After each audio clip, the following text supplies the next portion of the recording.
Bom, pessoal, retornando então, vamos retomar. A gente está falando na aula de hoje sobre o Sistema Global de Proteção aos Direitos Humanos, que é o Sistema ONU. Na primeira parte da nossa conversa, a gente falou sobre o processo de internacionalização dos direitos humanos, ou seja, qual foi o ponto histórico em que a gente construiu essas organizações e por que elas foram construídas. E a gente parou esse intervalo falando sobre a construção, ou melhor, a formação institucional da ONU, quer dizer, quais são os órgãos previstos pela Carta das Nações Unidas, ou Carta de São Francisco, quais as suas funções e o seu funcionamento. Agora a gente passa a ver a formação normativa. Como eu disse no início da aula também, quando a gente fala em sistemas de direitos humanos, a gente está falando da articulação de agências, escritórios, órgãos, etc., dessa parte administrativa, com normas jurídicas que vão ser os tratados de direitos humanos. Então, daqui até o final, a gente vai falar dos tratados, que é aí a parte mais maçuda do nosso edital com esse conteúdo. Começando pela Declaração Universal de Direitos Humanos de 1948. Então percebam, em 1945 a ONU é fundada, a Carta de São Francisco é de 45, e nesses 3 anos são realizados os debates para saber como que a gente vai colocar essa parte normativa, como a gente vai fazer os tratados, etc. E com isso se chega na Declaração Universal. Primeira característica dessa declaração, a gente já mencionou um pouquinho, mas diferentemente de outras declarações históricas, como a Declaração dos Direitos do Homem na França, Declaração de Direitos do Povo de Virgínia, aqui é a primeira vez que se fala em uma declaração universal. Basta ser pessoa, basta ser um ser humano para você ter direito a ter direitos. E também a substituição do termo humanos ao invés de homem. Isso, aliás, foi uma questão de debate direto de mulheres que faziam parte do grupo que discutiu o conteúdo da declaração e que também fez com que fosse incluído na declaração a proibição de discriminação pelo sexo. Ainda não se usava o termo gênero, mas acho que é importante pontuar essa parte em relação aos direitos humanos das mulheres, que aqui já era um objeto de disputa. Ela é aprovada pela ONU em 1948, foi aprovada unanimemente por 48 estados. Ninguém votou contra, mas houve 8 abstenções, dentre os quais alguns países do Oriente Médio que já começavam a dizer que os valores da declaração eram excessivamente ocidentais. Então não votaram contra, mas falaram, desculpa, mas essa declaração aí não vai passar porque não tem nada a ver com o meu sistema cultural. Por isso que eu fiz questão de insistir no início da aula, de quando a gente fala de direitos humanos, a gente está falando de valores filosóficos europeus e cristãos. Tanto para bem quanto para mal, mas é um fato, né? Ainda que eles se digam universais, será que é universal realmente para todo mundo? Outro ponto antes de a gente passar para os direitos.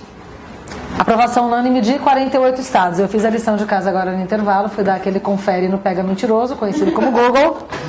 E são 193 estados atualmente na ONU. Será que os 193, olha a diferença aqui, 48, todo mundo estava de acordo exatamente com esses termos da declaração? Contemplava todas as culturas, de toda forma. Além do que, aqui em 48, só o Egito e a Etiópia não eram colônia na África. Os países africanos foram todos entrando posteriormente na ONU a partir do final dos anos 60. Eu vou comentar um pouquinho a respeito deles. Estou insistindo muito nisso, gente, porque o processo de descolonização da África e da Ásia tem impactos políticos na ONU fortíssimos. Da gente olhar e falar, nossa, mas por que não está aplicando o Tratado de Direitos Humanos? Porque os caras foram basicamente, entre aspas, forçados a assinar se quiserem ser independentes e participar de uma ordem política internacional. Você não tem discussão aqui de países orientais a respeito do conteúdo da declaração. São só 48 que aprovam. Mas, essa parte boa. Ela contempla, é o primeiro documento que vai contemplar em único texto, direitos de primeira geração e de segunda geração. Os direitos de primeira geração, para a gente lembrar, são as liberdades civis. Então, o direito de não ser morto, o direito de não ser torturado, liberdade de religião, liberdade de imprensa, liberdade de expressão, direito a um julgamento justo, tudo isso está lá dos artigos 3º ao 21. E também os de segunda geração, do 22 ao 28, econômicos, sociais e culturais. Então, direito ao trabalho digno, direito à moradia, direito à educação, direito à saúde. É a primeira vez que eles são colocados como de forma indivisível. E a gente já vai ver o que isso vai causar depois. Indivisível significa dizer que não adianta o Estado dizer, você tem direito à vida. Como direito à vida? Não vou te matar. Tá, mas você não tá me dando vacina para tuberculose. Não, mas quem te matou foi bacilo de Koch, não fui eu. Aí já não posso estar fazendo nada. A partir daqui é que se vai discutir, olha, não adianta você dizer que o Estado não vai matar arbitrariamente se você não dá condições de saúde para essa pessoa não morrer. Não adianta você dizer que você dá direito ao voto se você só dá direito ao voto para quem é alfabetizado e você tem 60% da sua população analfabeta, porque não tem direito à educação. A declaração vai dizer, você só vai dizer que assegurou direitos humanos quando você contemplar todos esses direitos. É a partir daqui que se adotam os princípios da universalidade, que a gente já comentou. Serem universais significa que todo mundo tem direito a ter esses direitos. Basta ser pessoa. Vamos lembrar que a gente está saindo aqui da discussão do Holocausto. Se falar, não, essa pessoa aqui ela é menos pessoa porque ele é um judeu. Então ele não vai ter direitos por ser judeu. Aqui não. Não interessa se você é judeu, se você é ariano, homem, mulher, branco, negro, praticou crime, não praticou crime. Ainda não se falava em mulher cis, mulher trans, homem cis, homem trans. Orientação de gênero sexual não era colocada aqui, mas posteriormente isso vai entrar nessa conversa. Então a primeira ideia de universalidade vem dessa proposta, de que você não vai discriminar pessoas, dizer quais têm direitos e quais não. Por outro lado, a discussão que vai se formar depois disso será que dá para dizer que esses valores filosóficos fazem sentido para todo mundo? Para todos os países? A gente vai comentar isso um pouco melhor em cada convenção especificamente, mas uma coisa é você dizer que é universal porque em relação às pessoas, mas é universal em relação aos valores? A gente volta nisso.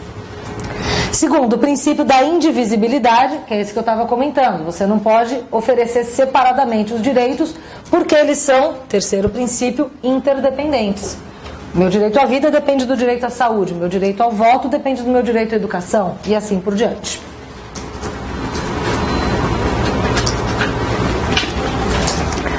Aí todo mundo assinou a Declaração de Direitos Humanos, os Estados Unidos ganhou a guerra, você começa a ter rock and roll, chiclete, Coca-Cola, os anos dourados, o mundo vai ser lindo, temos Hollywood e vai ficar tudo bem. Afinal, nós assinamos a Declaração de Direitos Humanos. E aí malandro já começou a dar migué. Porque como eu disse para vocês no começo, declaração não tem força jurídica vinculante. Então os próprios países já começaram a falar, colocamos aqui, né, esses direitos, mas não é que a gente vai ter que fazer mesmo, assim, né? A gente acha legal, a gente acha bonito, assim, para um futuro, a gente caminha nessa direção, mas mudar minha lei, por exemplo, vou ter que fazer?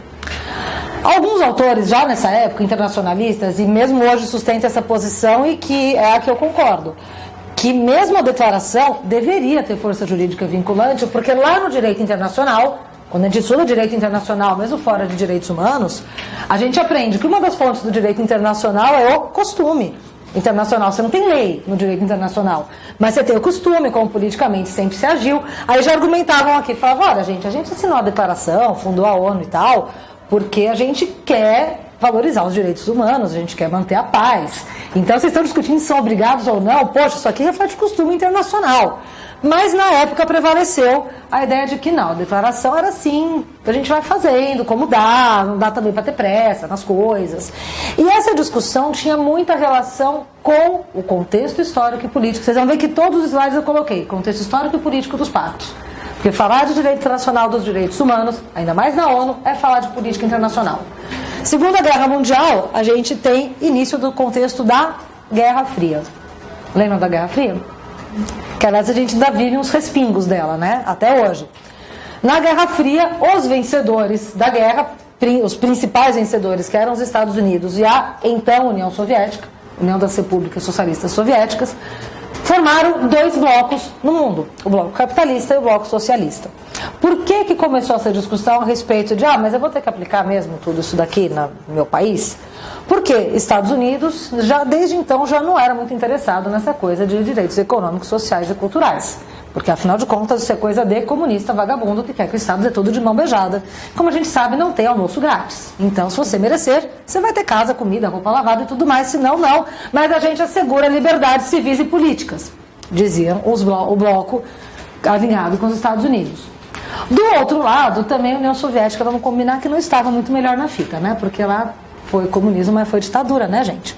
Então, o argumento soviético era, não, mas vocês estão falando isso é coisa de comunista mesmo, porque aqui a gente se preocupa com o povo trabalhador, explorado, proletário, é só colocar na Constituição que você assegura. Agora, essa coisa aí de direitos políticos, aí já não dá, porque se você for dar o direito a voto, a gente só tem um partido, né, que é o Partido Comunista.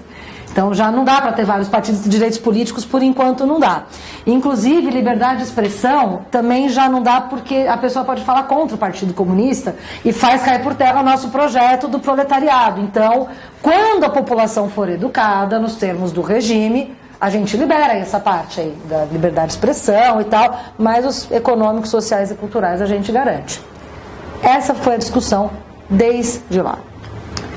Por isso, por conta dessa discussão, nessas duas linhas de argumentos, e vendo que os dois grandes blocos, os principais representantes, dizendo que a declaração não tinha efeitos jurídicos, que eles não iam ser obrigados a assinar aquilo, a discussão que se sobrepôs a essa foi, bom, então beleza, como que vocês vão se obrigar a fazer isso? Não, se fizer um tratado, mas é tratado mesmo, aí a gente faz. Então tudo bem, vamos fazer um tratado que a gente enuncia ali da mesma forma que na declaração, que esses direitos são indivisíveis e interdependentes. Pô, mas como que eu vou fazer isso? Direitos econômicos, sociais e culturais aqui, isso é implementação progressiva, você não pode me obrigar. A discussão continuou, gerando esse segundo argumento. Tá bom, faz dois pactos. Parece aquelas mães em almoço de Natal. Fala, você quer maionese? Eu quero, mas a minha é sem ervilha. Tá, mas a minha é sem palmito. Fala, tá bom, eu faço duas maioneses. Não dá pra fazer tender também, além da maionese? É mais ou menos isso que virou o pacto. Então já dá pra gente ver que todo mundo reconheceu alguma cena de final de ano no Natal, né, gente? Todo mundo tem alguém que vai pra cozinha, em geral é uma mãe, porque o trabalho doméstico ainda é feminilizado, né?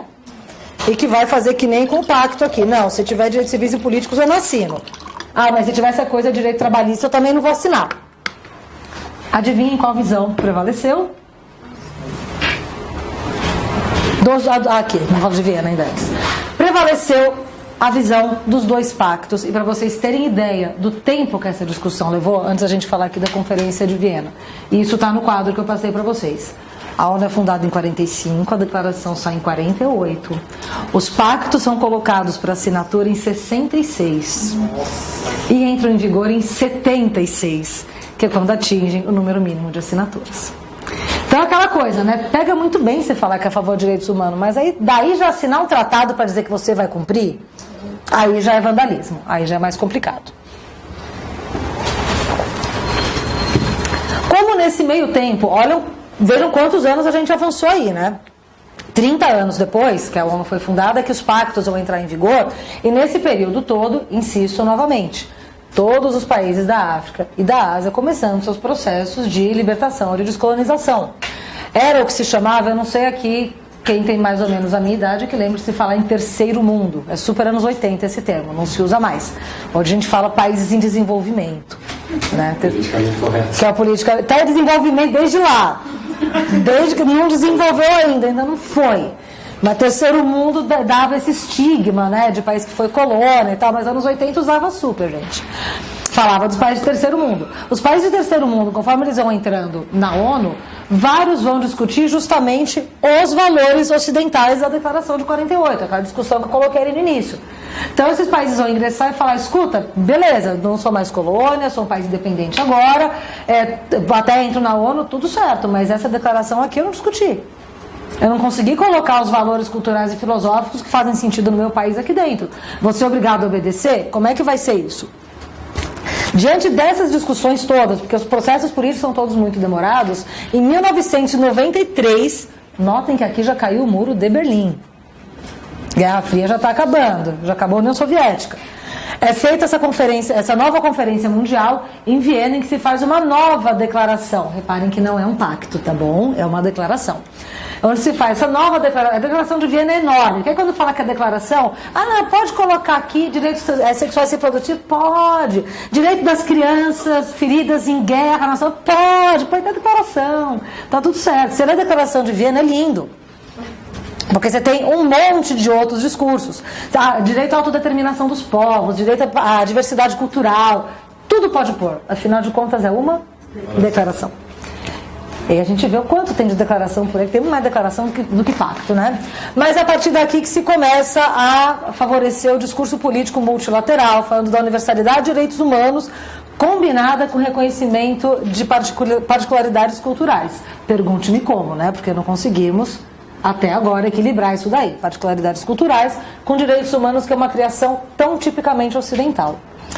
A respeito disso, para quem tiver interesse no tema, você vai encontrar vários textos de autores africanos, de autores asiáticos, de autores indianos, falando de propostas de direitos humanos fora dessa chave ocidental, dizendo, olha, existem outras formas de ser falado, direito à vida, direito de não ser morto, não ser torturado, direito à liberdade, mas dentro da minha chave cultural.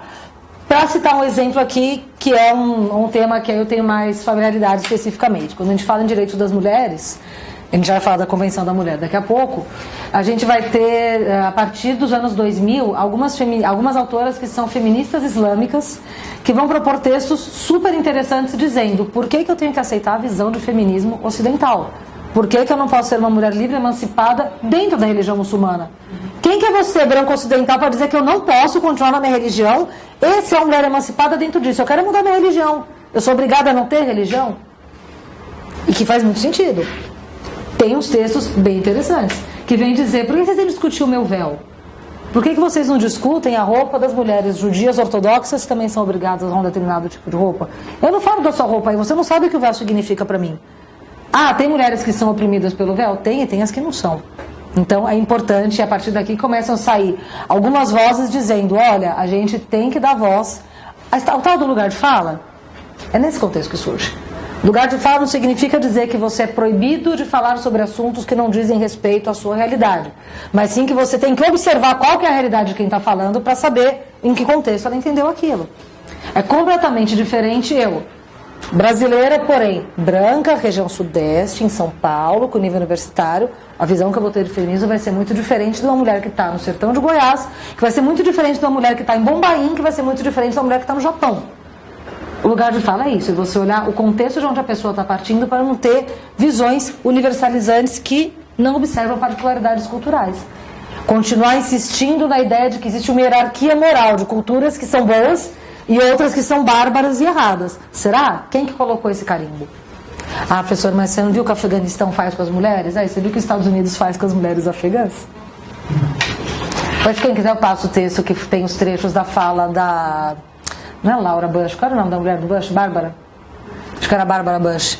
A Bárbara Bush, ela vira uma super feminista na época da guerra do Afeganistão. Ela fala, não, vamos lá salvar essas mulheres. Em nome de quê? Dos direitos humanos. Mas, enfim, a Declaração de Viena, ela vem nesse contexto de tentar dar um equilíbrio a essas discussões que vieram desde 48 até aqui. Assim nós temos a formação normativa da ONU. Tivemos lá a Carta de São Francisco com a organização administrativa.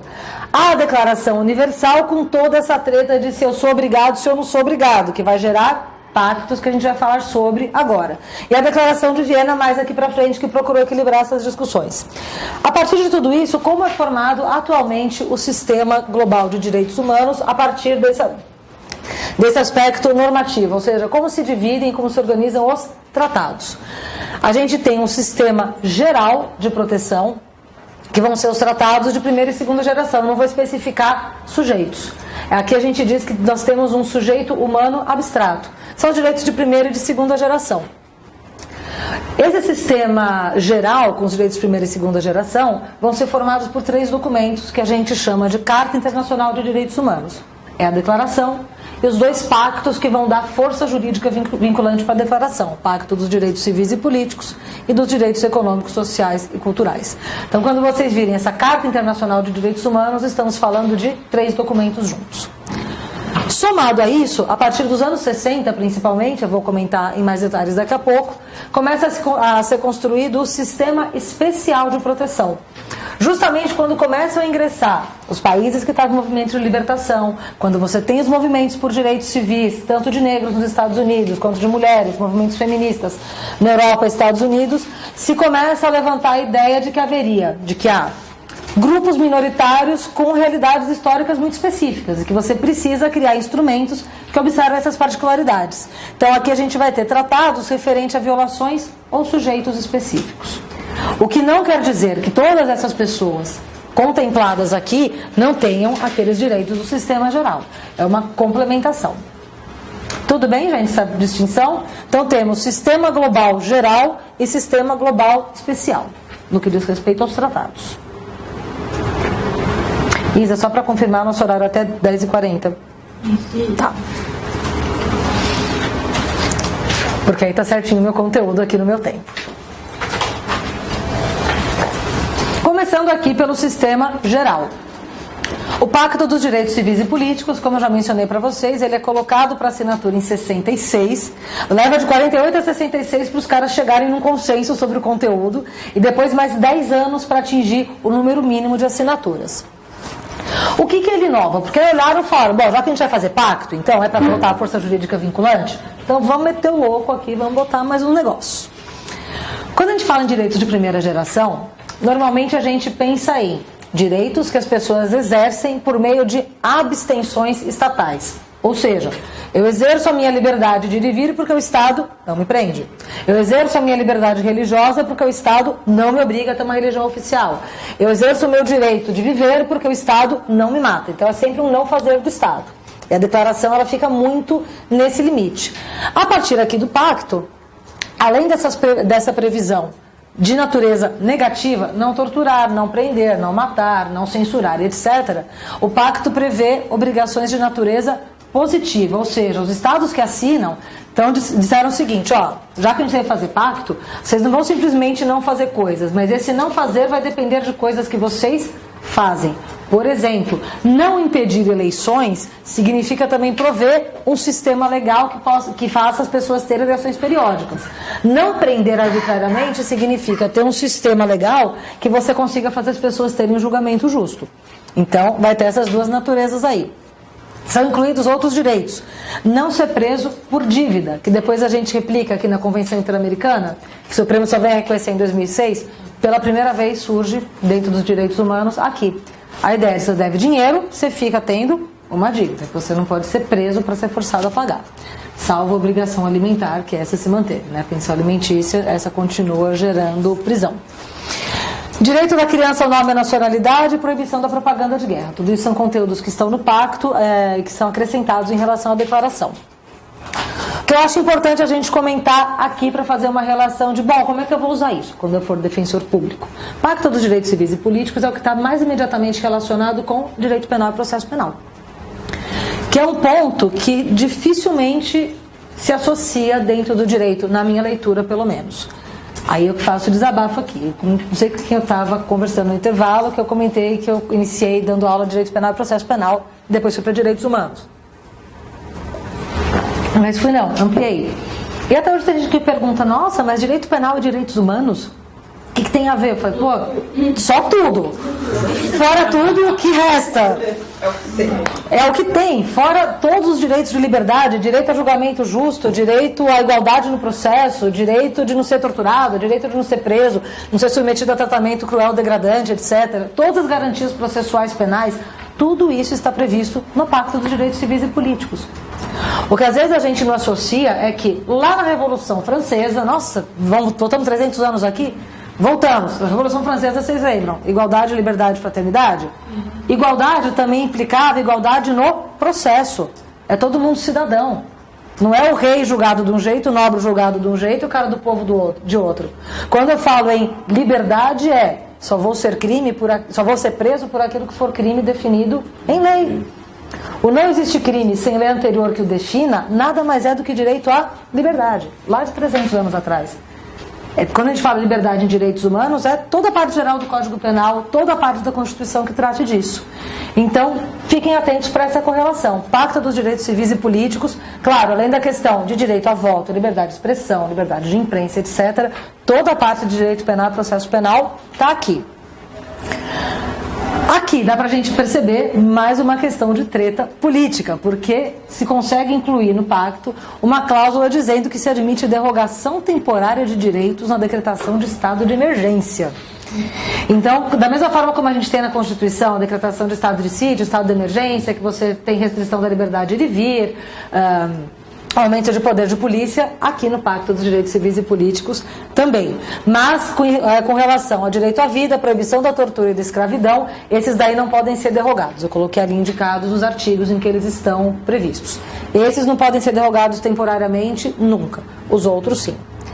Tem protocolo facultativo? Temos protocolo facultativo justamente para quem reconhecer o Comitê de Direitos Humanos como comitê especializado para receber petições individuais. Porque direitos civis e políticos, você botar de cara ali um monte de mecanismo para ser fiscalizado, não temos interesse, né?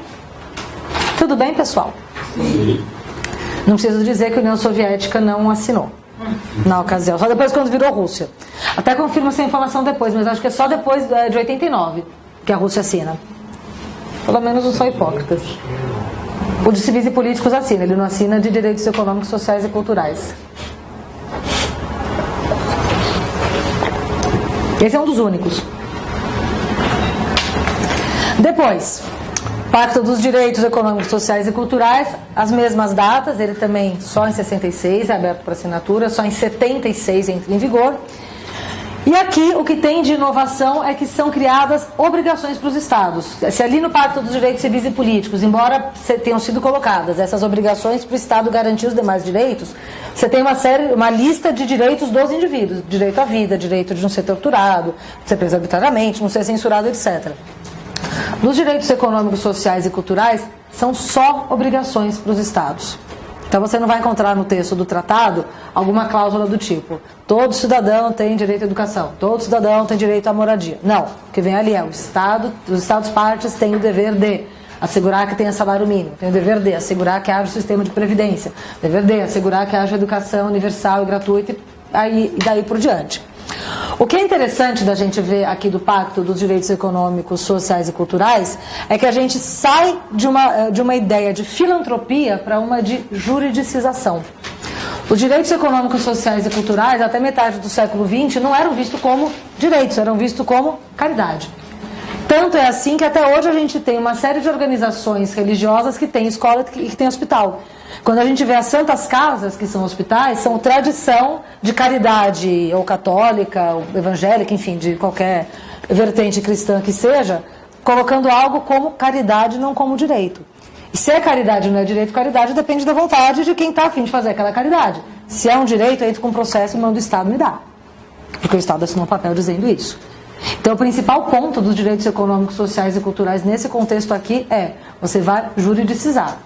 Por isso que países de um capitalismo mais, como eu posso dizer, liberal, digamos, livre das amarras do Estado, que eu te obrigo a ter isso, não vão assinar. Estados Unidos não assina até hoje porque entende que coisas como saúde e educação são exploração de atividade econômica e tem que estar sujeitas à lei de mercado. Mas como são todos iguais perante a lei, cada um tem o seu e você vai trabalhar e você vai ter dinheiro, só você fazer por merecer, né, gente? Quem merece tem. Ironia, tá bom? Deixa eu avisar. Depois o povo sai da minha aula e fala: gente, a Maíra deu aula, falou, só quem merece tem direito à saúde. É bom a gente explicar em tempos de câmera. Tem protocolo facultativo que habilita o Comitê de Direitos Econômicos, Sociais e Culturais a receber comunicações. Aqui a gente tem bem poucos mecanismos de controle. Adivinha quem não assina o protocolo facultativo, gente? Brasil. Ah, choque geral, Brasil não assina. Assina o tratado, fala: não, imagina, a gente vai dar direitos sociais, econômicos, culturais e tudo, mas não precisa dedurar lá no comitê que a gente não está fazendo, né? Então, Brasil... Estados Unidos não, né, gente? Não assina nem tratado, imagina, que é isso. Gente, imagina, depois pega essa minha fita aqui falando dos USA e tudo, as coisas que eu tô falando aqui. Nunca mais eu vou ter visto. Acabou meu visto. Esses são os dois pactos gerais. Acho que aqui é importante, antes de passar para o sistema especial, fazer uma observação de sempre fazer uma relação, gente, com o nosso sistema de direitos humanos. Não só em relação à prova que vocês vão fazer, as provas que vocês vão fazer do concurso, que muitas vezes relacionam legislação brasileira com os tratados de direitos humanos, mas para a gente entender o funcionamento também e poder aplicar. Na nossa Constituição Federal, os direitos de primeira geração são os do artigo 5º, segunda geração, artigo 6º e 7º. Então essa é a nossa combinação. No sistema especial, a gente também vai ter legislações brasileiras correlatas com a maior parte dos tratados internacionais que o Brasil assina. Nos tratados do sistema especial, o que acontece é um reconhecimento ou de uma vulnerabilidade concreta ou de um determinado grupo que foi minorizado politicamente ao longo da história. Como que vai ser o formato geral desses tratados? Vai ter a descrição da vulnerabilidade ou do sujeito específico, quem que são as pessoas especificadas ali que vão ter esses direitos, os deveres do Estado, os mecanismos de monitoramento. Quais vão ser os tratados que a gente vai ter sobre isso? Os dois primeiros que a gente vai ter, tratando de vulnerabilidades específicas, aqui não sujeitos propriamente ditos, mas vulnerabilidades. O primeiro é a Convenção para Prevenção e Repressão ao Crime de Genocídio. Vocês percebem que ela é do mesmo ano da declaração, 1948, e em 51 ela já entra em vigor. Porque genocídio aí todo mundo assina, né? Não, vou combater muito aqui no meu estado, não vou admitir que tenha genocídio. Para vocês terem uma ideia, a Lei Brasileira de Crime de Genocídio de 56. É de uma data do Juscelino Kubitschek. Pegava muito bem combater genocídio na época, né? Depois pergunta para as populações indígenas da gente aqui o que elas acham para a gente ter a convenção. A gente tem processo crime de genocídio aqui no Brasil em relação a populações indígenas.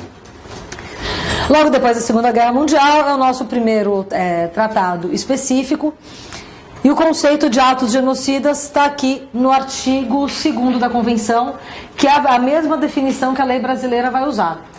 O que eu acho importante comentar quando a gente está tratando do crime de genocídio, pessoal, é que genocídio não tem relação com quantidade de pessoas mortas, porque a gente tem muitos exemplos históricos de genocídio em que houve uma mortandade num número grande de pessoas.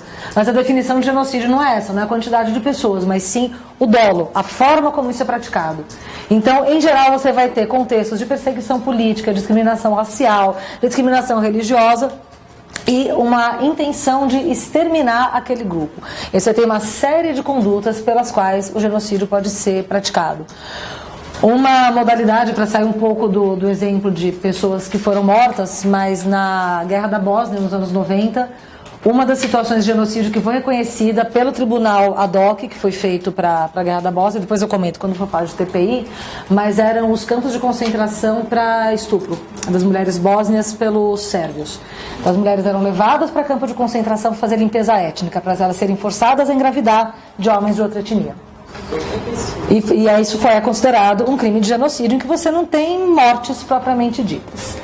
E, bom, na Bósnia e Herzegovina até hoje tem um problema seríssimo de crianças que foram abandonadas. Tem um contingente enorme de órfãos da guerra nesse contexto que, enfim, dispensa até maiores comentários, mas tem uma literatura bem interessante a respeito da Guerra da Bósnia sobre isso. Eu acho incrível que é uma guerra que foi tão comentada nos anos 90 e hoje ela já não é tão falada, né? Professor, um filme, eu não sei se é exatamente sobre a Bósnia, mas falava sobre a ONU, era até a história passa assim, uma policial americana, né, que ela vai para lá trabalhar e ela acaba descobrindo que tem muito tráfico de mulheres. E aí ela tenta ajudar essas mulheres, só que assim, na verdade, o alto escalão é que deixavam elas como as prostitutas. Então eles fingiam que ajudavam elas e era mais ou menos isso. Não conheço esse filme, depois então, você me passa lembrar o nome, porque faz um tempo referência. Fiquei com vontade de assistir. Nossa, eu já assisti uns filmes assim, mas eu falo, gente, assim, os Estados Unidos ele faz um filme, né, fala um monte de outro, né, óbvio. Dele mesmo, dificilmente. Então, dificilmente. Eu já assisti uns 2 filmes mais ou menos nessa linha. E as meninas tinham medo de falar, né, porque não adiantava. Aí eles fingiam, olha, elas voltaram pra família dela e a policial descobre que é mentira. Na verdade, eles mandam ela para um certo até a divisa daquele local, né? Fala direitos humanos, você tem 2 vertentes, gente. Ou a vertente que acha que está tudo lindo e dourado, temos a ONU, vamos dar as mãos e cantar I Love the World, ou a vida como ela é. Eu acabo indo mais para a linha da vida como ela é, mas por outro lado, para a gente não ficar muito desiludido e deprimido, eu dou aula de direitos humanos há mais ou menos uns 10 anos e estudo o tema faz 17. A diferença de conteúdo que a gente vai agregando nas aulas desde lá, conteúdo do tipo decisões judiciais que passam a reconhecer tratados, políticas públicas que têm algum tipo de melhoria, novos debates que são trazidos, inserção em concursos públicos, discussão sobre o tema. Então, tem avanço, gente. Tem avanço. Ah, mas é devagar. Poxa, mas é que nosso tempo de vida é pequeno, né? Então, a gente não vê ele no total. Porque não é tudo só também uma desgraceira, um horror, né? Pisciano é uma porcaria, gente. A gente começa a ficar todo mundo deprimente, mas de repente fica mais otimista. A gente de peixes é assim. Professor de Direitos Humanos de Peixes vai ter um otimismo em algum ponto do rolê. Mas, enfim, a questão do crime de genocídio é isso. Eu trouxe esse exemplo aqui da Guerra da Bósnia, que hoje é uma guerra pouco comentada, mas que teve exemplos de genocídio não só com assassinato em massa, embora a gente tenha tido em outros lugares, como foi o caso de Ruanda. Ruanda tem filme. A minha lousa tá ficando uma bagunça. Tá boa? Tá compreensível? Hotel Ruanda. Esse tem no Netflix, gente. Só pra apagar os outros aqui pra... Olha que apagador bom. Que sucesso. Hotel Ruanda é um filme baseado em fatos reais que trata do genocídio que aconteceu em Ruanda em 94 por disputa entre duas etnias. Uma das muitas consequências da descolonização da África, que foi o fato das fronteiras terem sido traçadas pelos colonizadores. Vocês já prestaram atenção no mapa do continente africano, que é tudo quadradinho? Aquilo não é um acaso da natureza, aquela fronteira. Foi feito para serem colocadas populações que tinham rivalidades históricas dentro do mesmo território, para você não conseguir unidade política. Não é legal? Não é uma coisa do bem? Ironia, tá, gente? Bem mal, por favor. Isso em Ruanda, não foi só em Ruanda que a gente tem caso de genocídio, já mencionei o Sudão. Ruanda aconteceu também, e ali foi realmente mortandade de 1 milhão de pessoas em questão de dias. Pessoas indo para as ruas e se matando com facões, com foices, enfim. O Hotel Ruanda mostra a história real de um homem que era gerente de um hotel, e ele começa a abrigar as pessoas que estavam sendo atacadas, e esperando as forças de paz da ONU. Assistam o filme. Vou fazer assim só a sinopse, sem spoiler. Bom, gente, filme histórico, spoiler é meio complicado. Teve genocídio no final, tá? Teve um genocídio. Mas nesses dois casos, tanto o caso da Bósnia quanto o caso de Ruanda, foram feitos tribunais ad hoc, ou seja, criados especificamente para julgar aqueles casos, e foram 2 dos casos, junto com o Nuremberg e outros tribunais internacionais, que fortaleceram o argumento para criar o Tribunal Penal Internacional. Isso porque, na Convenção do Genocídio, no artigo 6º, existe a previsão de que um dia seja criada uma corte internacional para que não se argumentasse, como aconteceu com o Tribunal de Nuremberg, que aquilo violava o princípio do juiz natural. Verdade, gente. Viola. O Tribunal de Nuremberg, ele foi um tribunal ilegal, um tribunal de exceção. O da Bósnia também, de Ruanda também. Como professora de processo penal, desculpa ser a portadora das más notícias, mas... Ah, professora, você não queria punir nazista? A gente pode até discutir a eficácia da pena, né? Beleza, mas que eles tinham razão no argumento processual deles, eles tinham. Mas, por isso se colocou aqui na convenção e posteriormente foi criado o TPI, mas vem depois. O TPI só passa a funcionar a partir de 2002. Mas a gente já chega nele. Vamos em frente. Ainda nesses primórdios da ONU, em 1951, aberto para assinatura e entra em vigor em 54, a Convenção relativa ao Estatuto dos Refugiados. A figura do refúgio, ou seja, de pessoa que é obrigada a sair do seu lugar de origem em razão de perseguição política, religiosa, étnica, etc., ela é anterior à própria ONU. Por isso que o nome dessa convenção era até meio diferente, né, de outras mais modernas. Já existia esse Estatuto dos Refugiados como um estatuto jurídico, ou seja, uma situação jurídica que se reconhece, e existem tratados da Liga das Nações falando sobre refúgio. O que acontece em 51 é se fazer um tratado reunindo esses conteúdos e fazendo uma convenção nova. Também adotada logo depois da Segunda Guerra Mundial, em que você tem um contingente muito grande de refugiados por razões de guerra. Mas aí, olha só a sacanagem que acontece aqui. Não tem outro nome, gente. É uma sacanagem. Quando é feita essa convenção de 51, são feitos 2 limites, temporal e geográfico. O primeiro refugiado é o pessoal assim que veio da guerra, né, que o país acabou, a pessoa não está mais lá, então a gente reconhece, para fins da pessoa ter direito aos direitos dessa convenção, só quem se tornou refugiado até 51. Porque daqui pra frente a gente vai ter a paz mundial e tudo, não vai mais ter refugiado, então nem precisa, né? A gente vai assim, é quase a medida afirmativa, sabe? Assim, só até ali. Não bastasse, no artigo 1º-B, vem constando no texto a possibilidade, a critério do país que está recebendo a pessoa, de achar que refugiado é só quem veio da Europa ou de qualquer lugar do mundo. Porque refúgio, a questão é só na Europa, né? Que é onde teve a Segunda Guerra Mundial. Não tem refugiado vindo da África, do Oriente Médio, desses lugares da América do Sul. Isso não tem. Isso perdura até 1967. A ideia era que aquele seria o último fluxo de refugiados, porque a ONU ia conseguir a paz mundial. Só que as coisas não foram bem assim. Em 67 se faz o protocolo adicional que tira essas limitações. Então quem assinou o protocolo não coloca limitação de data nem de lugar. Inclusive é interessante esse protocolo, ele é diferente de protocolos de outros tratados, porque os países podem assinar só o protocolo sem assinar o tratado original. Apesar dele ser um protocolo ou tratado, na verdade acabou sendo quase que um tratado atualizado sobre a situação dos refugiados. E qual que é o conceito de refúgio que a gente encontra aqui na Convenção e que é o conceito que o Brasil vai trazer para a legislação do Estatuto do Refugiado, que é a Lei 9417 de 97. O número não sei se é exatamente esse, eu acho que eu coloquei no quadro, mas é de 97, gente. Está lá no site do Planalto, dá para olhar. Mas o refugiado é uma condição juridicamente reconhecida para o imigrante, ou seja, a pessoa saiu do seu lugar de origem e foi para outro país, por fundado temor de perseguição por motivo de raça, religião, nacionalidade, grupo social ou opiniões políticas. Qual que é a diferença do conceito de refúgio para o de asilo e por que isso vai fazer muita diferença para a vida prática ali da pessoa? Se a pessoa entra com pedido de refúgio, enquanto esse pedido está tramitando, ela não pode ser expulsa nem extraditada. Porque ela está procurando demonstrar que ela está sofrendo uma perseguição que impede ela de voltar para o país de origem dela. Em relação ao asilo, o asilo ele vai ser concedido aqui no Brasil diretamente pelo Poder Executivo via Ministério da Justiça. O refúgio é pelo CONAR, o Conselho Nacional de Refugiados.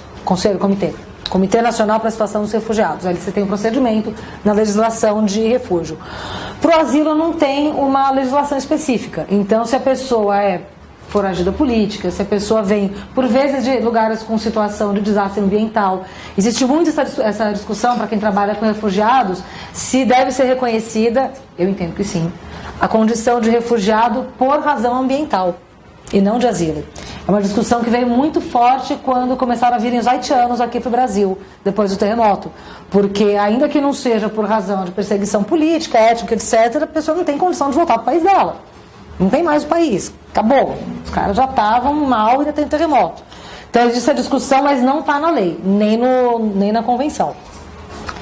No asilo, a questão é que, enquanto o Poder Executivo não reconhecer a condição de asilado, a pessoa fica em situação de ilegalidade no país. Então, distinções em direito internacional do refúgio e do asilo. Vale a pena, para a prova, eu recomendaria para vocês, eu não sei se vocês vão ter aula específica, fazer uma leitura da Convenção junto com a Lei de Refúgio brasileira. Porque o tema está na pauta do dia, o tema está quente, eu acho que é legal olhar. E olhar a Lei de Imigração, agora do início do ano, de 2017, para ver as diferenças do direito do trabalhador migrante para o refugiado. Não ingressei aqui por motivos de não estava no nosso edital específico e tem bastante coisa para a gente falar ainda.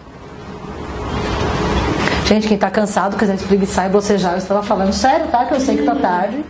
Eu sei que ninguém fez mais nada o dia inteiro, que ninguém acordou cedo. Verdade. Mas eu sei que às vezes passar o dia na academia e no spa cansa, às vezes tem fila. Monobrisa demora para trazer o carro, é muito estresse antes de chegar aqui, né? Então, pode bocejar e espreguiçar. Seguindo, aqui mais especificamente em relação a sujeitos e não a vulnerabilidades.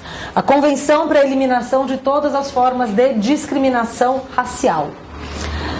A Convenção é de 66, entra em vigor em 69.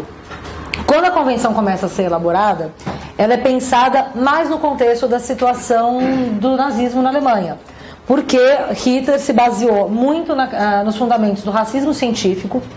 Não sei se todo mundo está familiarizado com o termo, com essa parte histórica, é bem impressionante, vocês vão ver isso no Arquitetura da Destruição, quem for assistir. Mas no final do século XVIII até meados do século XX, aqui no Brasil esse discurso ele chega bastante, a gente colhe frutos dele até hoje, do racismo tratado de uma forma científica. A ideia de que os seres humanos eram sim de raças diferentes, que você tinha uma escala de evolução de raças.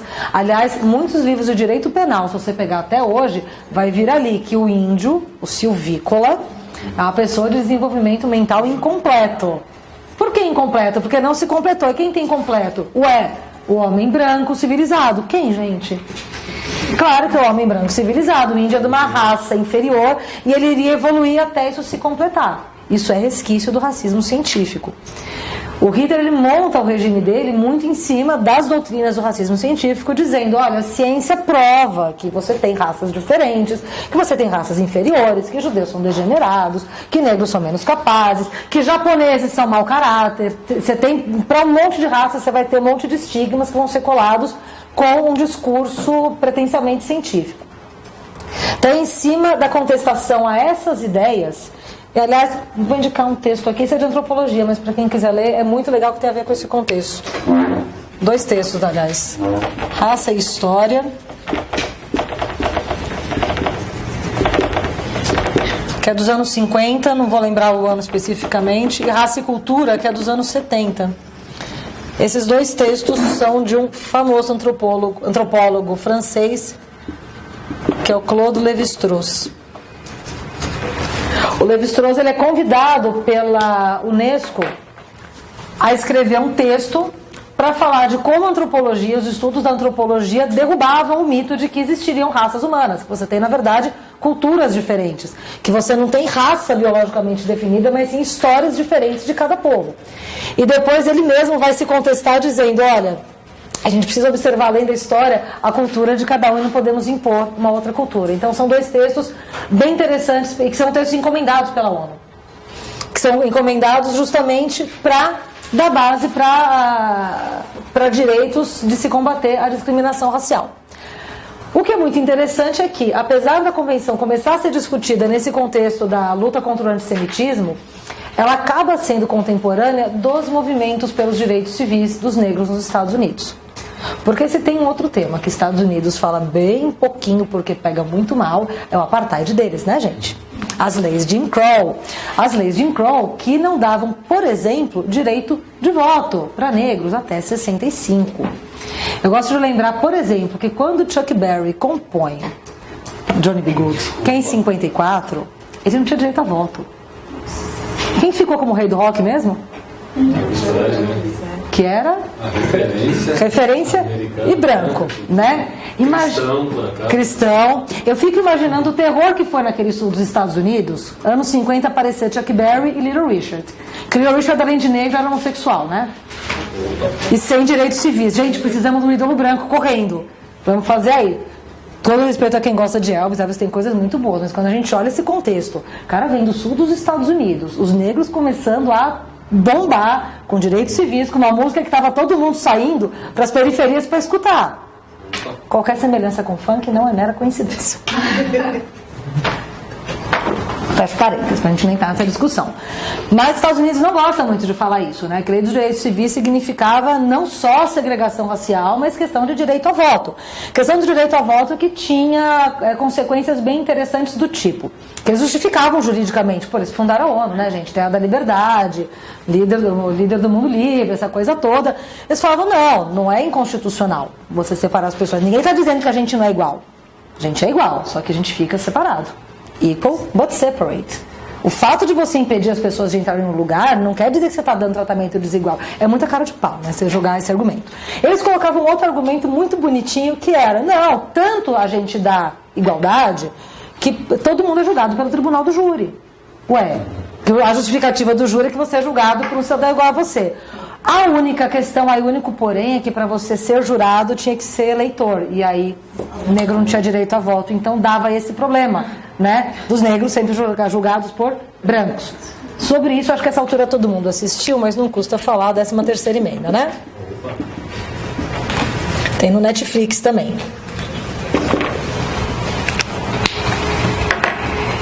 Então acaba ficando bem legal a história dessa convenção, porque os caras atiram no que viram e acertaram no que não viram. Porque o movimento negro norte-americano olha e fala, opa, tá, vai rolar convenção de discriminação racial, porque é o seguinte, aqui tá rolando também, tá, gente? Não é só de judeu, não. Inclusive a gente está em lugares separados, inclusive a gente não vota, inclusive a gente tem que sentar em lugar diferente no ônibus. E conseguem aprovar, e aqui tem realmente uma super movimentação social para ser aprovada a Lei dos Direitos Civis em 65. Em 66 é feita a convenção que os Estados Unidos não assinam, claro, até hoje, mas fica nesse contexto. Aproveito para antecipar um pouquinho o tema do próximo tratado, mas é só um parênteses. A Lei dos Direitos Civis, na sua versão original, era só para falar da discriminação racial.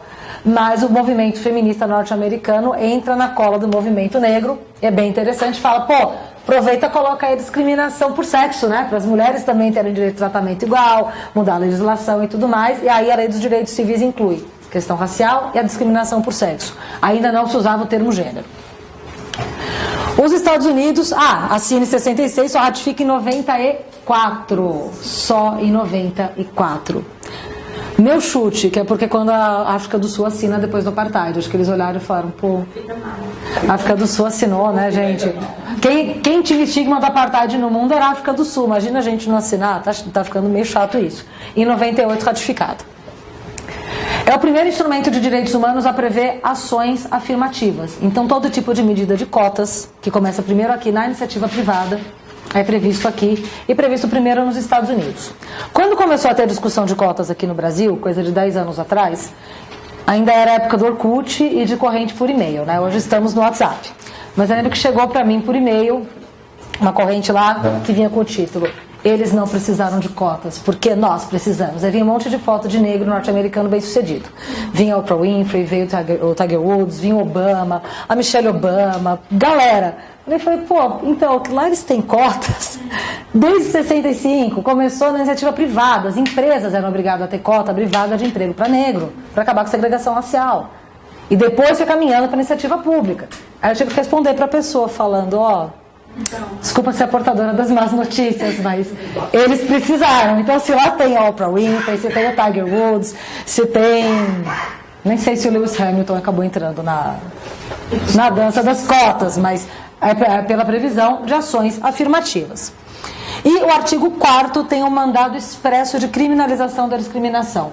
O que isso quer dizer, gente? Alguns tratados internacionais colocam num determinado artigo, que o país que assinar o tratado fica obrigado a transformar aquela conduta em crime dentro do seu país. Aqui na Convenção Racial tem essa previsão, como tem também na Convenção da Tortura, que a gente vai ver mais pra frente. Tudo bem? Sim. Digam sim, vocês já estão dizendo menos sim. Aê, adorei. Deixa eu até sair aqui no microfone agora. Durante os anos 70, os movimentos feministas conseguem levantar a bandeira dos direitos das mulheres, e com isso a gente tem a Convenção para a Eliminação de Todas as Formas de Discriminação contra a Mulher, aberta para assinatura em 79 e entra em vigor em 1981. Contexto histórico dos movimentos feministas dos anos 60 e 70. O que tem de interessante para a gente olhar aqui? Que bom, teve um movimento feminista lindo, maravilhoso, só que a gente tem aqui uma determinada vertente do movimento feminista, não movimentos feministas. Feminismo negro, por exemplo, que não estava contemplado aqui, feminismo marxista, todas as versões multiculturais posteriormente. Mas isso é um problema? Não foi bom ter tido a convenção? Claro, gente, acho que sempre é melhor ter do que não ter. Mas a demanda do movimento feminista das mulheres brancas de classe alta dos Estados Unidos não eram as demandas de todas as mulheres. Então, a demanda de emancipação pessoal, em especial do direito ao trabalho, era uma das mais contestadas pelas feministas negras norte-americanas. que falavam, não, filha, você quer o direito de trabalhar fora, que você está entediada em casa, seu marido te oprime. Não, chato, beleza, eu quero o direito de parar de trabalhar um pouco. Porque eu sempre trabalhei, sem vínculo, sem salário mínimo. Minha mãe trabalhava, minha avó era lavadeira, minha bisavó era escrava. Então não faz muito sentido para mim essa coisa da minha emancipação pessoal pelo trabalho. Eu nunca tive opção de trabalhar, não, porque senão não como. Além do que, eu tenho a sobreposição da discriminação racial. Os direitos não funcionam assim. Mas isso ficou muito marcado na convenção. A convenção você lê e você percebe que é uma mulher que tem direito de escolher marido, ela tem direito de ter filhos, ela tem direito de trabalhar e ela tem direito de ter propriedade. É uma convenção que não fala do direito de ser solteira, é uma convenção que não fala do direito ao aborto, é uma convenção que não fala da violência contra as mulheres. É uma convenção que não trata de uma série de outras questões pensadas fora de um modelo de feminismo muito marcado de uma determinada época. Por que eu estou colocando tudo isso? Porque é uma convenção que tem recorde de reservas. Praticamente todos os países da ONU assinam, só 7 países não assinam. Então todo mundo olhou e falou, não, realmente, temos que eliminar a discriminação contra a mulher, porque, imagina, isso aqui é um absurdo. E 45 países têm reservas. Para vocês terem uma ideia, a Convenção das Pessoas com Deficiência não tem reserva nenhuma. A Convenção da Desigualdade Racial, acho que tem 7 reservas. É nessa proporção. Reserva, acho que eu não expliquei no começo. Reserva é a possibilidade de um país, quando assina um tratado, dizer que não vai cumprir, vai escolher artigos para cumprir ou não. Ele faz uma reserva. Existe essa possibilidade para incentivar os países a assinarem e recusarem aquilo que for incompatível com sua legislação interna. Então, por exemplo, Convenção da Mulher em relação ao artigo 2º. O artigo 2º é muito louco. Porque vem lá, os Estados partes reconhecem a discriminação e se comprometem a combatê-la. Os caras têm a indecência de assinar o tratado e dizer, mas o artigo 2º eu não vou cumprir. Pô, mas poderia fazer reserva? Não, na verdade, se você for olhar a Convenção de Genebra, que é a regra geral do direito internacional, ela fala que você não pode fazer reservas em relação a artigos que sejam o objetivo da Convenção. Não pode, mas tem. E o artigo 16, igualdade entre homens e mulheres na família e no casamento. Aí a gente olha e fala, certeza que são os muçulmanos, né?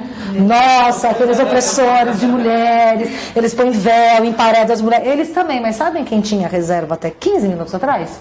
Brasil. Por motivos de, o nosso Código Civil, de 16, dizia que o homem é o chefe da família.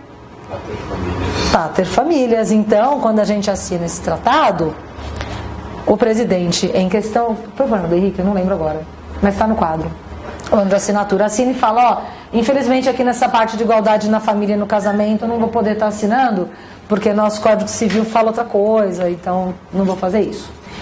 É claro que tem muitas reservas, ou seja, recusas a artigos que a gente olha e fala, cara, os caras estão dando migué porque vão continuar discriminando. Mas, por outro lado, tem muita questão de se observar e pensar o significado de ser mulher, as diferenças de gênero. Será que dá para ser a mesma construção em 190 países? O que é mulher pra gente é a mesma coisa que é mulher para o Egito, que é mulher para a Irlanda. Quando você pega algumas justificativas de reserva dos países muçulmanos mesmo. Então a Arábia Saudita, por exemplo, quando fala, olha, não vou assinar o artigo 16 porque a gente trata a mulher de uma forma desigual, mas é mais vantajoso para as mulheres a forma como a gente faz aqui. Porque as mulheres, quando se separam, elas recebem indenização do marido e os homens não. Então não é que eles não estão assinando para dizer, não, vou sacanear mesmo porque a mulher tem mais é que sofrer. Eles falam, não, injustos são vocês. Será que dá para a gente discutir? Eles estão tão errados assim no que eles estão falando? Então a crítica que eu coloco em relação ao impacto do movimento feminista na convenção, que ótimo, essas mulheres foram lá, lutaram por uma convenção e etc, mas qual que é o modelo de mulher que está ali? Será que serve para todo mundo? E aí, a grande briga que a gente tem, as grandes brigas que tem nessa convenção são duas.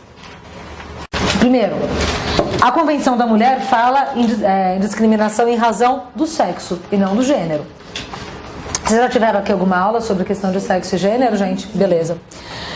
A convenção, quando ela é quando ela entra em vigor, esse debate da distinção sexo e gênero ele ainda estava sendo construído na academia, não tinha chegado nos documentos políticos. Mas hoje já chegou, e tem autores que defendem que a Convenção deveria falar em discriminação de gênero. Inclusive porque homens héteros, cis, branco, heteronormativo, etc., também sofrem discriminação de gênero em outros campos. Homossexuais sofrem discriminação em relação a gênero e orientação sexual. Então, muitas pessoas defendem que a Convenção deveria ser repensada nesse aspecto. Mas tem prevalecido a visão de um feminismo mais radical que fala, não, a discriminação aqui tem que ser em razão do sexo, e sexo é o que você nasce biologicamente, e nem mulher trans e nem travesti pode entrar aqui na proteção da Convenção. Essa é uma discussão presente até hoje em muitos textos acadêmicos. Oi, Ramon. Só uma pergunta. É possível fazer alguma edição de convenção ou tratado, editar alguma norma para mudar alguma característica? Tem que ser um protocolo facultativo para alterar, por exemplo... Seria para o protocolo facultativo fazer uma outra convenção. Alterar pelo protocolo para falar, olha, onde se lê sexo, leia-se gênero, ou ao menos alguma recomendação, porque tem o comitê da Convenção da Mulher que faz várias recomendações de releitura.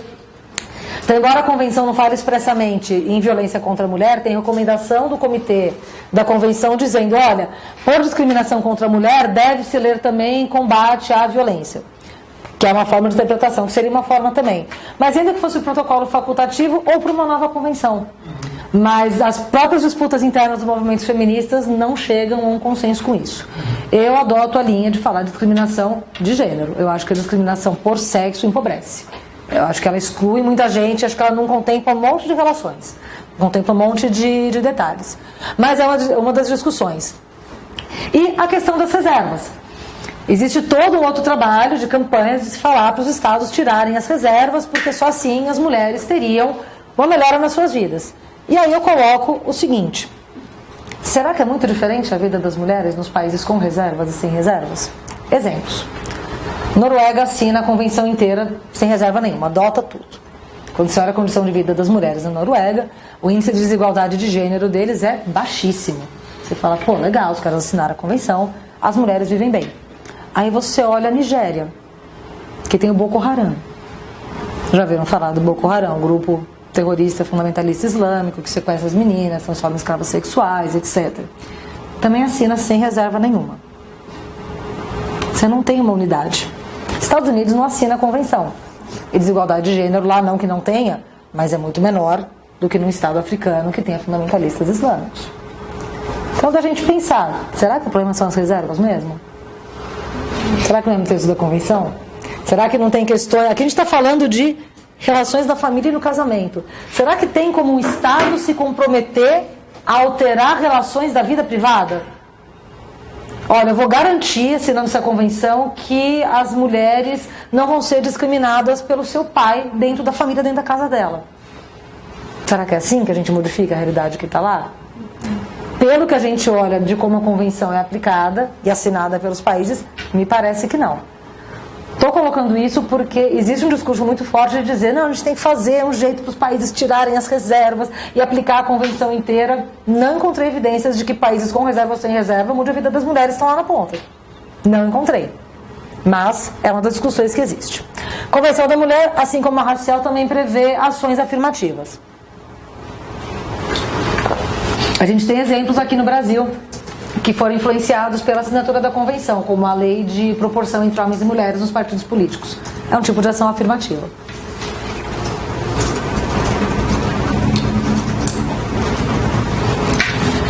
Em 1984, a gente tem a Convenção contra a Tortura e outros tratamentos ou penas cruéis, desumanos ou degradantes. É aberta para assinatura em 84, entra em vigor em 89.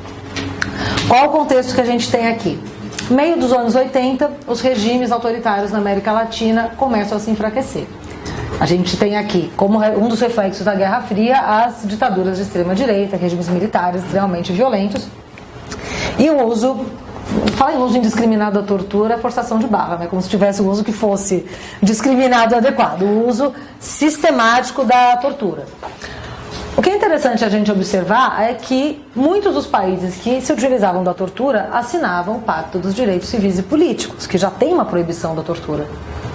Foi necessário fazer uma convenção específica, na verdade, mais para dizer, a comunidade internacional está vendo que a América Latina está torturando seus cidadãos e a comunidade internacional está se manifestando sobre. Jardel. Inclusive, a professora Luísa da Vera Malaguti, também da semana passada, falou que o Brasil, na América Latina, ele exportava formas de como torturar pessoas. A gente criou especialistas da América e da Europa também. Sim. Ele ensinava essas técnicas malditas. Ensinava as técnicas malditas e, para vocês terem uma ideia, a nossa lei de tortura é só de 97, ou seja, bem depois da convenção. O Brasil assina as duas. E o texto da nossa legislação coloca que você fazer a pessoa sentir dor e sofrimento intenso, ainda que você não tenha uma lesão corporal. Isso em aula de direito penal a gente faz a diferença da tipificação. Porque os torturadores, antes da lei estar tipificada, ficavam arrumando jeitos de você torturar sem deixar marcas. Uma das grandes técnicas que o Brasil exportou é isso, é tortura e não deixa marca, porque senão cai em lesão corporal, aí tem tipo penal, né? Aí da tortura não tinha.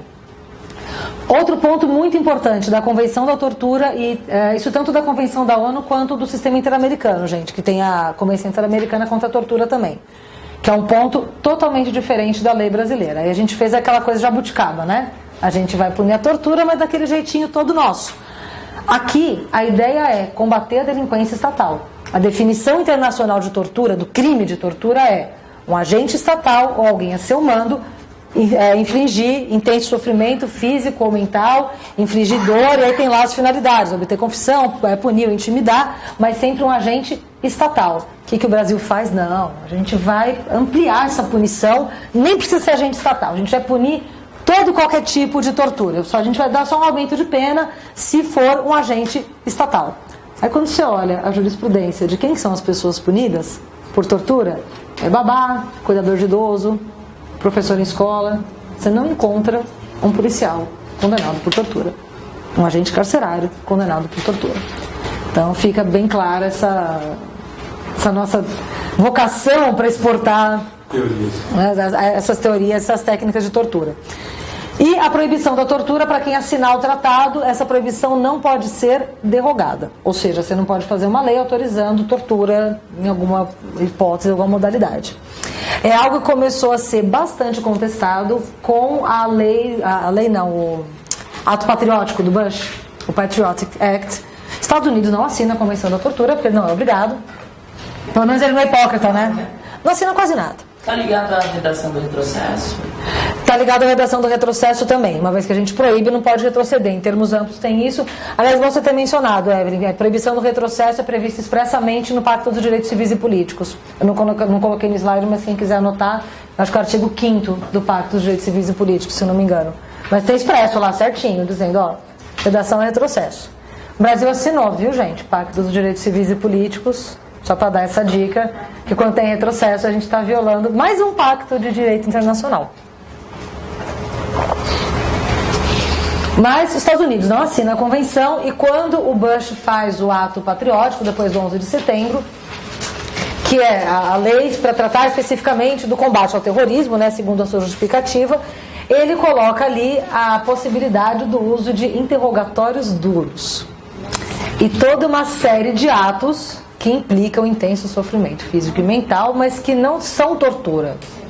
É só intenso sofrimento físico e mental decorrente do próprio interrogatório. E vários países que haviam assinado a convenção falaram, opa, isso daqui então não é tortura, eu posso fazer, não estou tirando a proibição da tortura, a tortura continua proibido.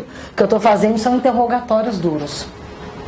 Gerou toda uma discussão a respeito, que se não é retrocesso, eu não sei como é que chama. Os Estados Unidos continuam interrogando duramente. Pelo menos eles não assinam a convenção, né? Porque a gente assina. Não saiu a tortura? Ah, não, tem, ó, assim. Ó, eu aqui esqueci a segunda parte da Convenção da Tortura. Ponto importante da tortura: a adoção da jurisdição compulsória e universal. O que significa isso? Todo mundo que assina o tratado, se tiver um torturador, um reconhecido torturador no seu território, é obrigado a processar criminalmente ou extraditar para outro estado parte que peça, independentemente da nacionalidade do torturador e da nacionalidade da vítima. Então, uma ampliação daquelas regras de extraterritorialidade penal. Lembra quando a gente estuda do artigo 7º do Código Penal? Brasil pode processar estrangeiro? Só nessas situações. Posso aplicar a lei brasileira fora? Só nessas situações. Na Convenção da Tortura, tem um torturador no seu estado, ou você processa, ou você extradita para quem vai fazê-lo. O caso mais conhecido que a gente teve foi em relação ao Pinochet, que estava na Espanha, e a Espanha extraditou o Pinochet para o Chile, para que ele fosse processado. O Pinochet, para quem não lembra, o general que liderou o golpe militar no Chile, a ditadura no final dos anos 70. Também tem mandado expresso de criminalização, que o Brasil levou aí quase 10 anos para cumprir. E esse ponto é importante porque é recente. A Convenção da Tortura tem protocolo facultativo do ano de 2006, está no quadro, se o ano não for esse, é perto desse. Mas o protocolo facultativo em que os países se comprometem a fazerem sistemas internos de prevenção à tortura. Foi a partir da assinatura desse protocolo facultativo que o Brasil criou o Sistema Nacional de Prevenção e Combate à Tortura em 2013, com os comitês estaduais e todo o sistema de monitoramento em relação à tortura, em especial em estabelecimentos carcerários. Vale a pena, quando vocês estiverem estudando tortura é ótimo, né? Estudando a questão legal da tortura, olhar, além da Convenção e da Lei dos Crimes de Tortura, olhar a Lei do Sistema Nacional, tá? Que isso tem sido pedido em várias provas. Bom, como eu já mencionei, a lei brasileira, nesse nosso jeitinho jabuticaba de ser, fala que não precisa ser funcionário público para praticar tortura. A gente vai punir todo mundo.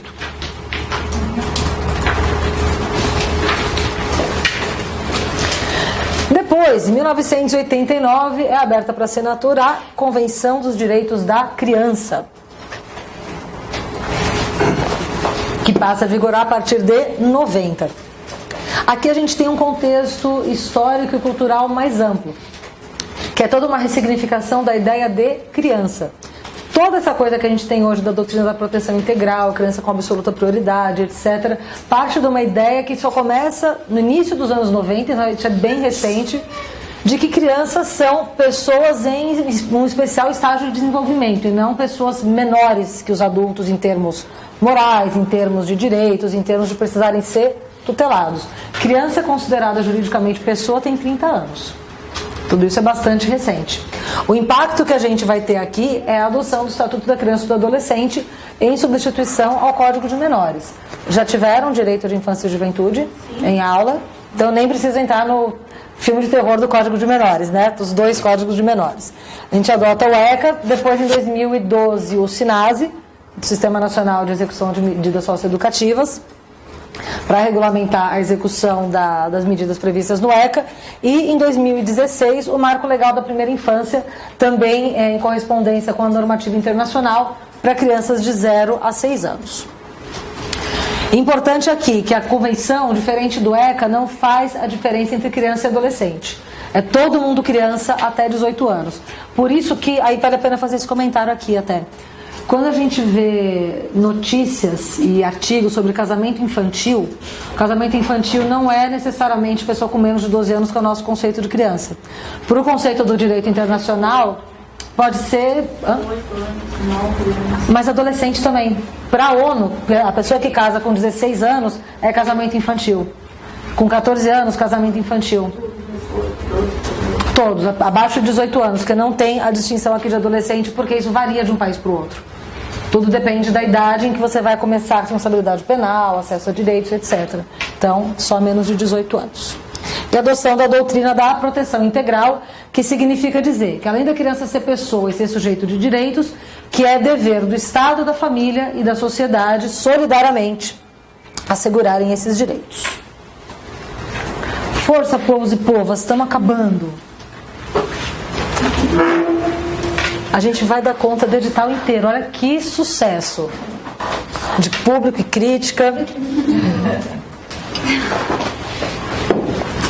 O Brasil, além de não assinar o Protocolo Facultativo dos Direitos Econômicos, Sociais e Culturais, também não assina esta Convenção para a proteção dos direitos dos trabalhadores migrantes e dos membros de suas famílias. As pessoas vindas de países como Peru, Bolívia, etc., que vêm aqui para São Paulo, que o digam, né? A Convenção é de 90, olha quanto tempo ela levou para entrar em vigor. Eu acho que dá dando para vocês perceberem nessa altura que quanto mais polêmico o tema, mais tempo leva para a convenção ser aprovada e entrar em vigor. Criança, não, criança imagina, bonitinho, uma gata. Menor infrator não, né? Mas menor infrator não é criança, então a gente já nem pensa em convenção. Gente, menor infrator foi piada, por favor. Pelo amor de Deus. Mas a gente vê que aprovou rapidinho. Da discriminação racial, como estava todo mundo pensando em judeu e no holocausto, não, vamos aprovar rápido. É que aí o movimento negro foi ligeiro e falou, tem a gente também, viu gente? A gente também sofre discriminação racial. Das mulheres foi rápido, mas com um monte de reserva. Trabalhador migrante, 13 anos para conseguir todas as assinaturas. Sueli Samorguida, tá. Vai chegando o fim de aula, a gente ouve vozes, vê mão levantada, é uma loucura.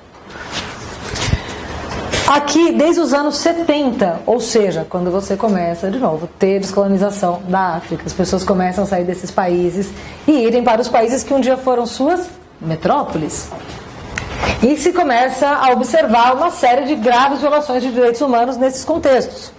É aqui que se começa a pensar na migração como um problema político, global, e não como um problema localizado de um país para o outro, e um problema fortemente vinculado à questão do desenvolvimento econômico. Porque ninguém sai do seu lugar de origem se o lugar onde você está tem condições de você viver. Se você está bem onde você está, você não vai migrar. E aí de pensar, por que as pessoas estavam migrando? Estão migrando da África para a Europa, para os Estados Unidos e outros lugares.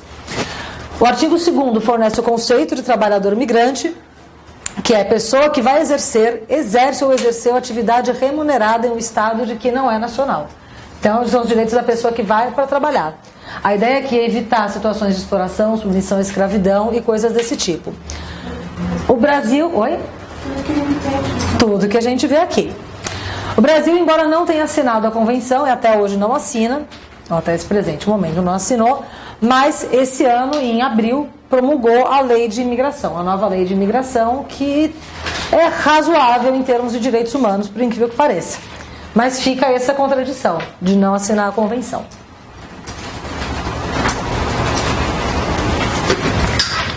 Depois, aqui uma belezinha, né? Convenção dos Direitos das Pessoas com Deficiência.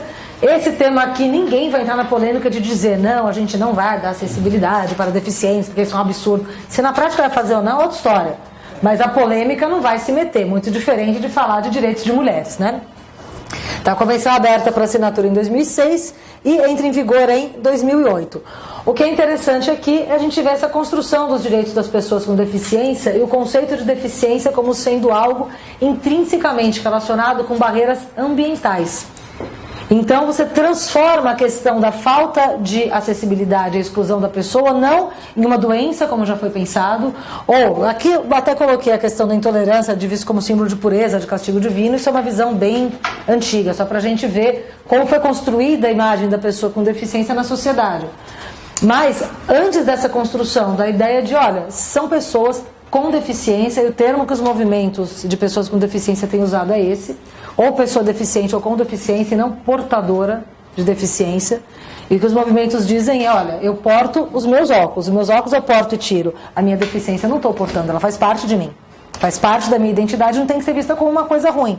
Não tem que ser vista como uma coisa pejorativa, nem como uma coisa negativa. Mas como algo que, se o ambiente colaborar, eu vou ter o mesmo acesso que qualquer outra pessoa. Eu posso portar ou não minha cadeira de rodas. O fato de eu não andar, eu não porto. Faz parte de mim. Mas se eu tiver rampa, eu vou subir como qualquer pessoa. Então, toda essa ideia de que o Estado tem um dever de modificar ambientes para que as pessoas não fiquem mais excluídas em razão de serem deficientes. Então, deveres dos Estados no sentido de remoção e eliminação de obstáculos. O Brasil tem a Lei Brasileira de Inclusão já em 2007. Antes, o Brasil assina a convenção, logo que ela é aberta para assinatura, e antes de entrar em vigor, já faz a Lei Brasileira de Inclusão.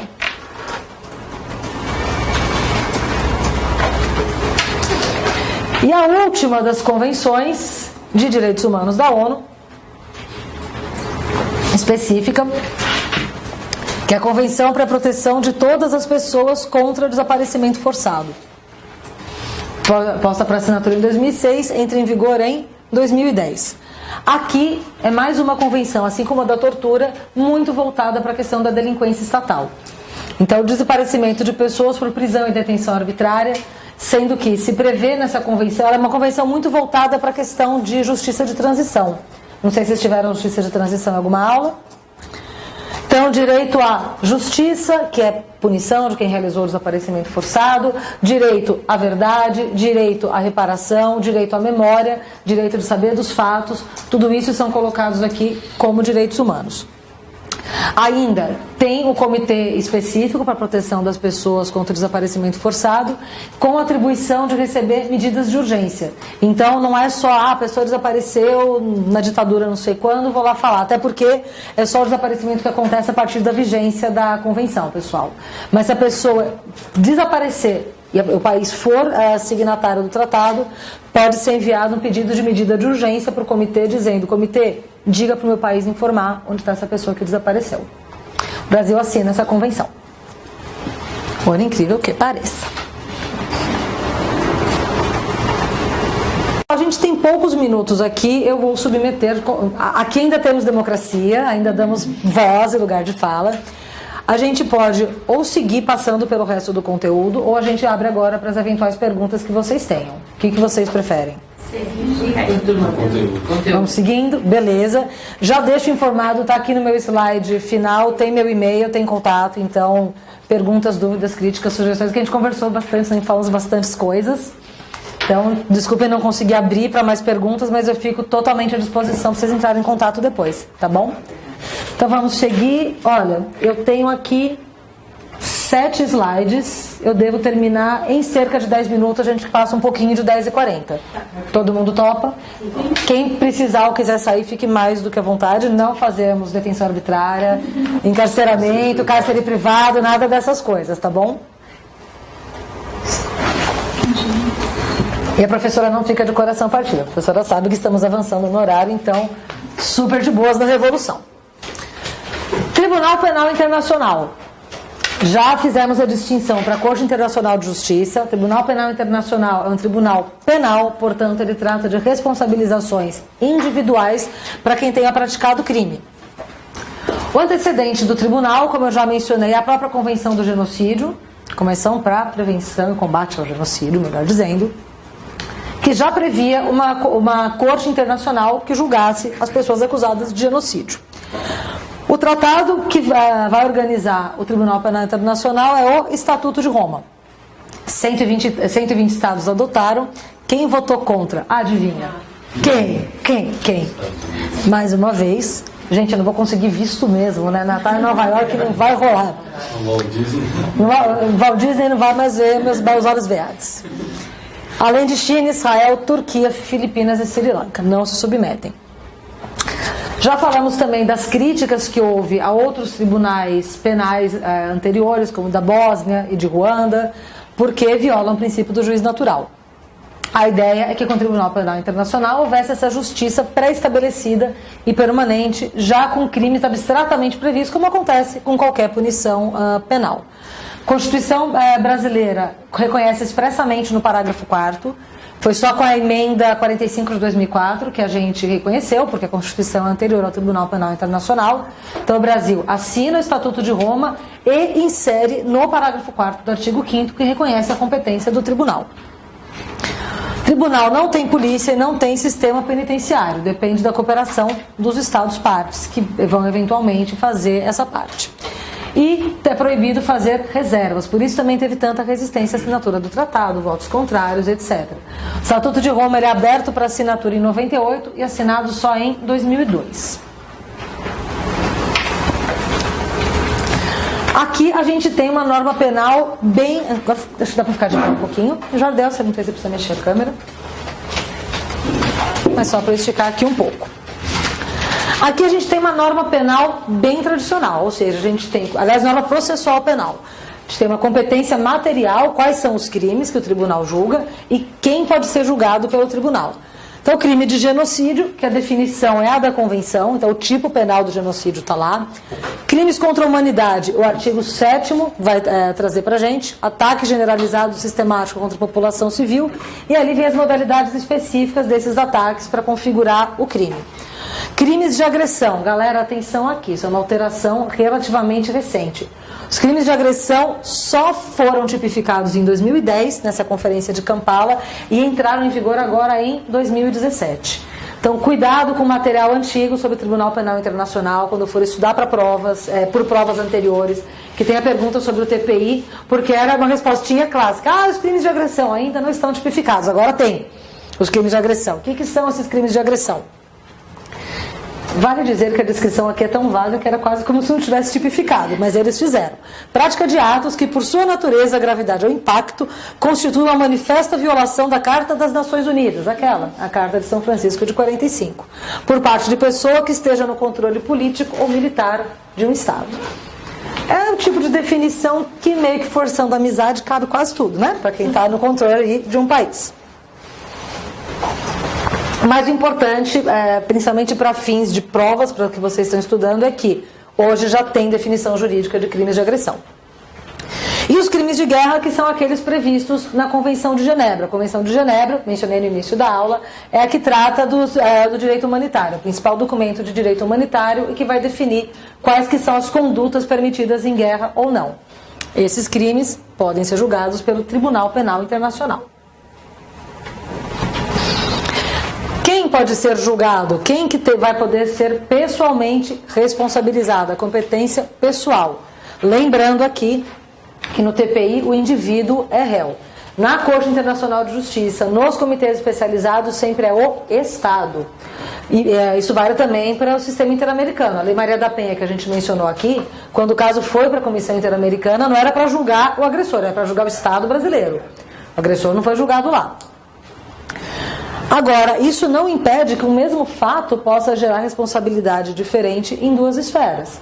Então, se alguém, como dirigente de um país, praticar crime de guerra, tanto posso ter a responsabilização penal dele, e ele vai preso, e a responsabilização do Estado dele por ter violado a Convenção da Tortura, por ter violado a Convenção do Genocídio, por ter violado o Pacto dos Direitos Civis e Políticos e assim por diante.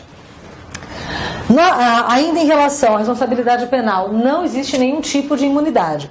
Então, as imunidades diplomáticas que a gente estuda no direito penal interno não se aplicam aqui. E vem expressamente no artigo 25 a possibilidade de responsabilização, tanto de mandantes quanto executores. Então, há argumentos que foram usados, por exemplo, no Tribunal de Nuremberg, de que os oficiais estavam só recebendo ordens, e outros oficiais de mais alta patente dizendo, não fiz nada, quem executou foi ele. Tribunal Penal Internacional não cola. Ai, que bom, né? Agora a gente pode responsabilizar as pessoas por crime de guerra. Como eu estava comentando com o Helder no intervalo, antes dele ir, é muito interessante ver o TPI, porque ele obedece a mesma regra de seletividade penal de qualquer justiça criminal. As pessoas condenadas até hoje ou processadas aqui são só ditadores africanos. Porque aparentemente na América Latina, no extremo da Ásia, Estados Unidos, mas Estados Unidos já não assinou, né? Já falou, não vou brincar, não vou descer play, não vou fazer isso. O Saddam Hussein passou por isso ou não? Saddam Hussein não passou porque ele morreu antes. Não, já tinha o tribunal. Ele foi morrido, a morte extingue a punibilidade, então... Mas tinha discussão. Tinha discussão sobre a emissão de Saddam Hussein. Do Osama Bin Laden também tinha a discussão de responsabilização, mas como ele também foi morrido, né? Foi morrido. Gaddafi também. O Muammar Gaddafi também, todos esses tiveram a punibilidade extinta em razão da morte do agente, né? Natural, porque naturalmente você morre quando te dão um tiro na cabeça, né? Naturalmente você morre. E nosso último assunto para a gente fechar. Pois o Tribunal Penal Internacional, chegamos no final do edital. Gente, sucesso, que bom.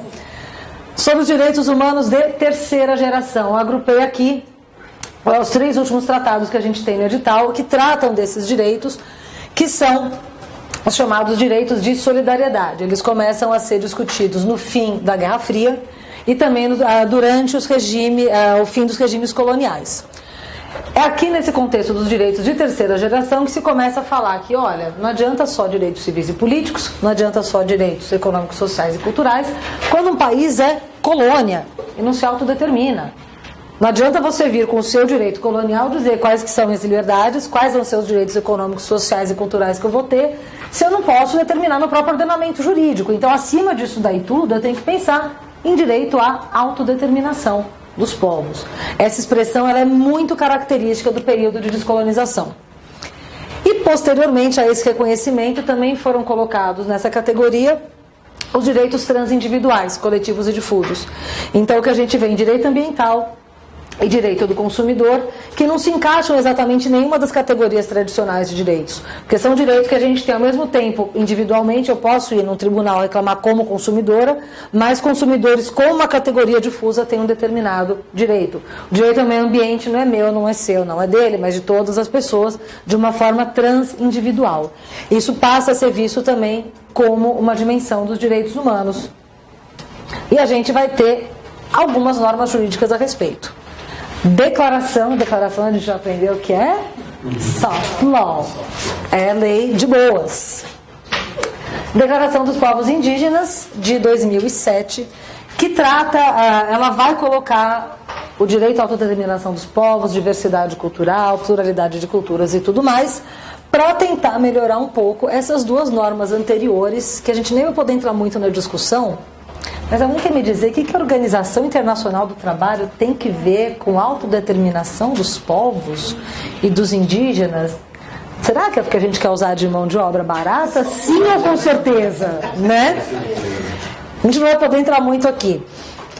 Em 57, a primeira norma que a gente tem tratando do que hoje a gente chama sociedades indígenas, mas a OIT bem eurocêntrica ali, bem brancão colonialista, fala populações indígenas, tribais e semitribais. Quem que define como indígena, semitribal e tribal é o europeu, óbvio. Dos países independentes, porque os que eram dependentes ainda não estavam sob a jurisdição da Convenção. E ela sempre foi muito criticada, principalmente para quem estava na área da antropologia, porque a perspectiva dela era toda de assimilação forçada. Bem parecida, aliás, o nosso Estatuto do Índio, da época dos militares, bem influenciado aqui. Então, aquela ideia de que os indígenas, as populações, aspas, tribais ou semitribais, são menos desenvolvidas, são as civilizações bárbaras, elas têm que ser, aos poucos, integradas na cultura. Lembram do termo que a gente aprendeu em direito penal um dia do silvícola não aculturado? Como não aculturado, cara? O cara não tem cultura? Cultura é a nossa só? A gente vai dar nossa cultura para ele? Era essa ideia que eu seja bem distante de qualquer norma de direitos humanos. Em 89 a OIT faz uma nova convenção que já dá uma melhorada, mas ainda está na OIT, né? Que é essa coisa meio estranha. Com a previsão de direito à diversidade e de autodeterminação com direito a que essas populações sejam consultadas. Alguns países, como é o caso da Guatemala, Bolívia, o Peru também, eles colocaram nas suas constituições o fato de serem considerados nações plurinacionais, melhor, estados plurinacionais. Significa reconhecer, inclusive, ordenamentos jurídicos das populações indígenas, coisa que o Brasil está... Não reconhece nem o nosso, né, gente? Então, que dirá de população indígena?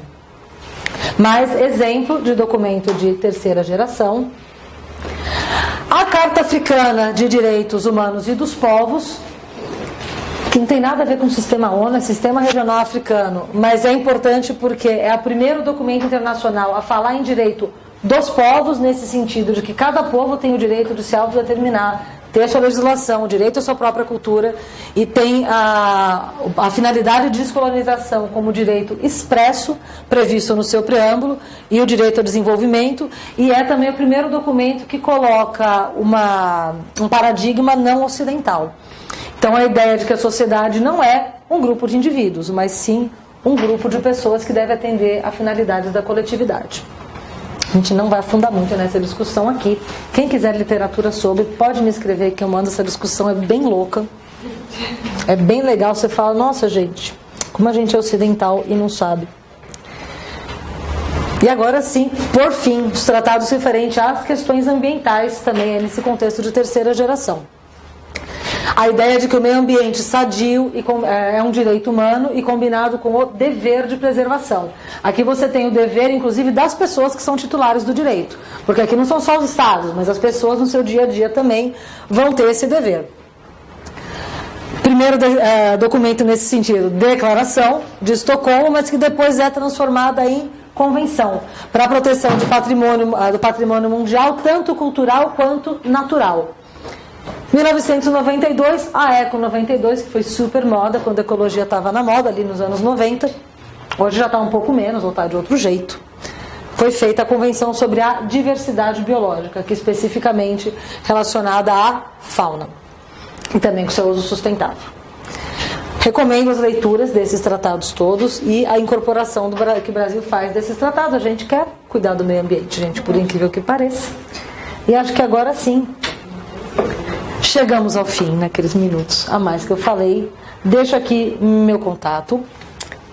Botei certo no meu e-mail, achei que tinha botado errado. Tá ali o meu e-mail. Quem quiser acompanhar as minhas colunas, estão aqui os endereços também. Quem ficou com qualquer dúvida, quiser material, literatura específica sobre algum tema, vou ficar mais do que satisfeita em responder. Peço apenas para vocês se identificarem. Eu estava na aula do curso da defensoria, sou fulano, e a gente vai conversando. Certo, gente? Desculpem pelos minutos a mais. Muito obrigada por ter vocês aqui hoje. Eu que agradeço.